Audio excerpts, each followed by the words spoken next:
मेरा चाचा, मेरा साया। क्या आपने कभी किसी ऐसे शख्स को खोया है जो आपकी जिंदगी का महवर था? ये कहानी है एक ऐसे ही रिश्ते की, एक ऐसी कुर्बानी की जो हमेशा याद रहेगी। रेहान के वालिद के इंतकाल के बाद चाचा जाहिद ने उसकी जिंदगी में बाप की कमी को पूरा करने का वादा किया।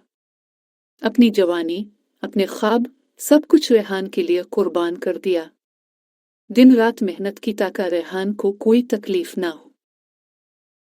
वक्त गुजरता गया, रेहान बड़ा होता गया। जिंदगी में नई राहें खिली, लेकिन साथ ही चाचा से दूरी भी बढ़ने लगी। कभी तल्ख लहजा, कभी मसरूफियत में भूल जाना, चाचा जाहिद खामोशी से सब सहते रहे। चाचा जाहिद की बीमारी ने रेहान को हकीकत का आईना दिखाया। उसे एहसास हुआ कि चाचा ने इसके लिए क्या क्या कुर्बानियां दी।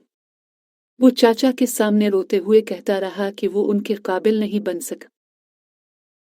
चाचा जाहिद ने रेहान को आखिरी नसीहत की कि वो वही बना है जिसके लिए उन्होंने सब कुछ छोड़ा था। बाप कभी शको नहीं करता। चाचा जाहिद की वफात के बाद रेहान ने अपनी पूरी जिंदगी उनके नाम कर दी।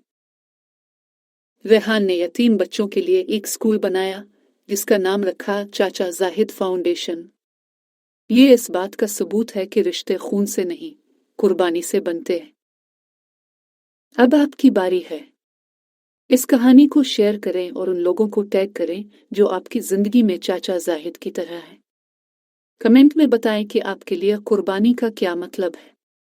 आइए मिलकर इन रिश्तों को याद रखें जो हमारी जिंदगियों को बामानी बनाते हैं।